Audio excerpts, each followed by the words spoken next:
Hello, dear traveler. I am the keeper of the Codex Occultum. In today's episode, I will take you on a journey to northeastern Canada, where a strange phantasm appeared to a young child one summer evening.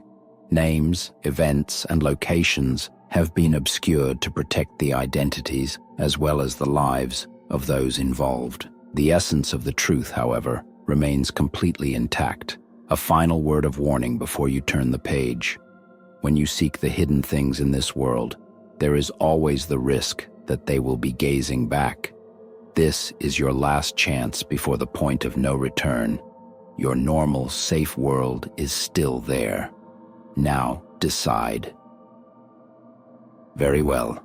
Welcome to the Codex Occultum. Enjoy the journey, and may you find what you seek. As a young child, this was in the 1990s, I recall an experience I had that still haunts me to this day. I used to live in a small, rural town in eastern Canada. My house was on a single-lane road.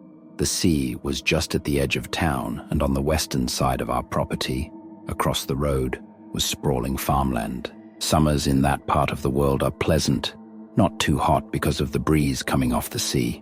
One night, however, on the cusp of a cool evening, the wind brought something strange to our neighborhood. Something that I will never forget. Shadows were getting long, the sun sinking behind the western woods. I was outside, alone, not wanting to come inside yet, even though dinner was waiting. The outside world held too much fascination for me. So, I busied myself with playing at the edge of the fish pond, which was set in the upper corner of our north field.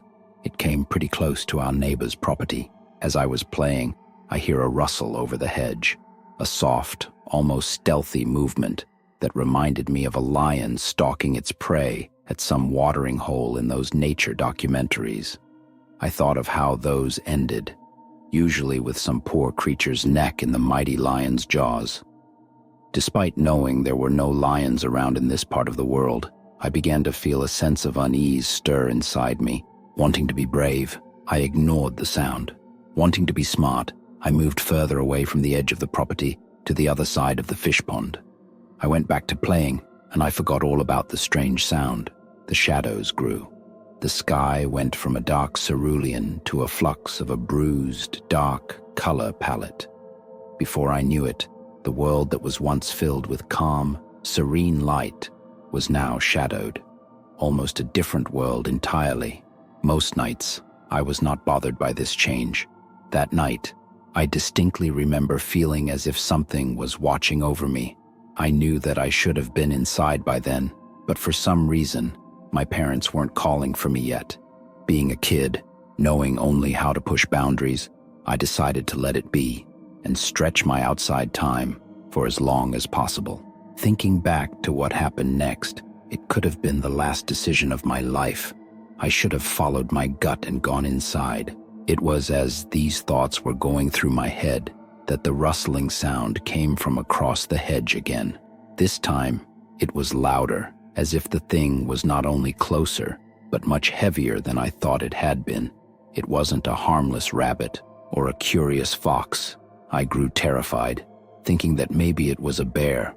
We have bears in the country, but they rarely venture close to human domains. At this point, I was too afraid to face what was behind me. I could hear it. It wasn't my imagination. There was something there. It moved along the hedge, seeming to go back and forth.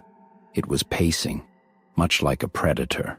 I almost picked up and ran, thinking that whatever it was, I could outrun it to my back door. If only I could reach the house. Surely it wouldn't follow me all the way to the safety of the porch light glow, would it? That's when the voice called out. I froze. At least, I thought it was a voice. It sounded like a hushed whisper. It could have been the rustling of dry leaves. Yet even as I rationalized this in my trepidation, the sound came again, more like an echo this time. Yet there was no mistake. It was a voice. It was not a scary voice. At least, not the voices one typically hears in horror movies from demons, killers, and ghosts. Though, at that age, my parents hadn't yet let me watch too many horror movies. My experience with scary characters was from cartoons. In fact, It seemed to me to be a friendly voice, if not with a certain ancient quality, as if the speaker's throat was as dry as sand.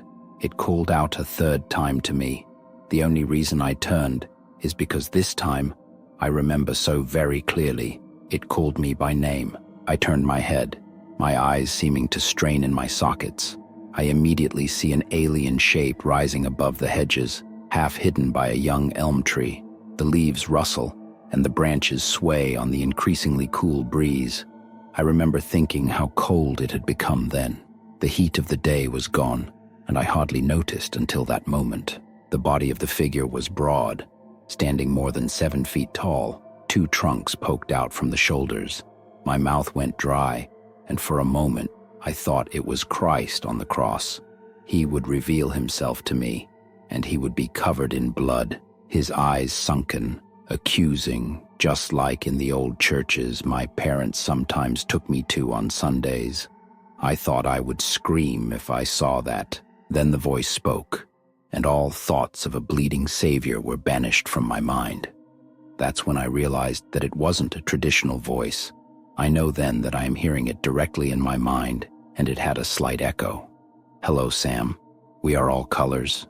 I remember some of the fear ebbing out of me then. My simple child's heart was able to forgive this weird circumstance in order to correct a grave error. I told him that Sam was not my name.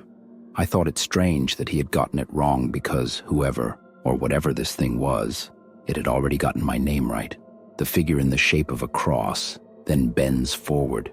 It bends so far forward that I finally see its true shape. The scream that had been waiting rose in my belly, but when my mouth opened, nothing came out. A white-gloved hand came up to red-painted lips in a shushing gesture.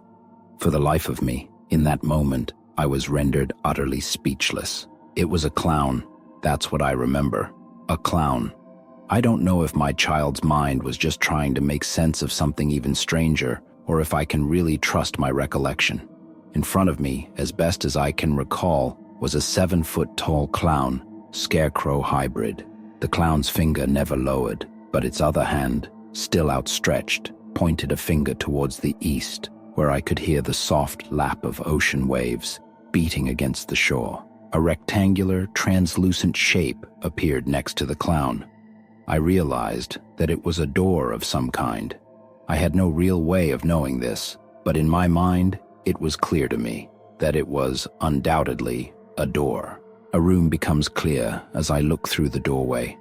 A room with green walls and furnished with ancient, wooden chairs. Thinking back to what I saw, the style of the room was Victorian Gothic, which I had very little concept of back then. Pictures lined the walls. Veiled figures in black, with ghostly faces stared out from cracked, golden frames. I remember thinking that they were looking at me, and at any moment, they would climb out of the frames to claim me for their dark world. The pictures never moved, but to my horror and amazement, I did. Without even realizing what I was doing, I began to walk towards the doorway. I tried to stop myself, but the voice in my head now only repeated one word: "Enter, enter, enter." I was powerless to resist. My feet moved on their own, even though my brain was screaming. I remember tears flowing down my cheeks. My heart pounded inside my chest, filling my ears with the sound of thumping blood. Still, I could not utter a word. The clown's influence had hold of me completely, and I marched onwards towards the translucent doorway. I remember feeling something indescribable as I made contact with that invisible veil. I can only attempt to describe it as becoming immaterial, for my fingers and my face became as if they had disappeared, and my nerves caused me no sensation from the temperature of the air, nor the smell of the field. The moment my body fully passed through the doorway, the world filled with red and green light. I heard the clown's voice echo in my head one last time, or what I think was its voice. All I knew was that I heard an alien, surreal laughter.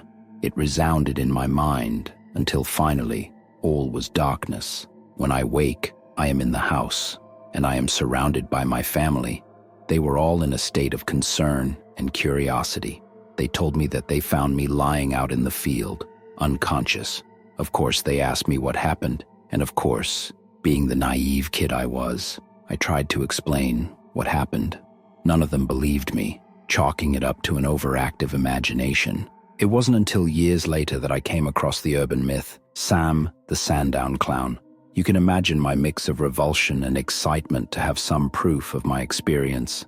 Had I seen the same entity? Was it different but related? Was it something else entirely? I don't have any of the answers to these questions. In fact, knowing what I do now has only left me with more questions, some of them more disturbing than I want to fully contemplate. What does "we are all colors" mean exactly? I can't help but think of the phrase of the demon in the Bible that is confronted by Christ in the book of Mark.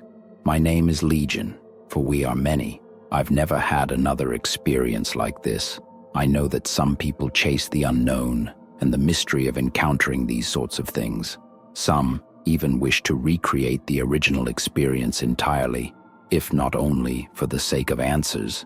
I shudder to think what a second encounter might be like. To be honest, it scares me more than I like to admit. Who can fathom the fate that I avoided by not disappearing forever into that room? All I can say is that I'm grateful. After all, I managed to come out of it somewhat normal. I think I did anyway. Not everyone can say the same. So, if Sam the Sandown Clown appears before you, run. If you do end up entering the green room, just know you might not come out. I hope you enjoyed today's journey. Do you have your own haunting experiences to share?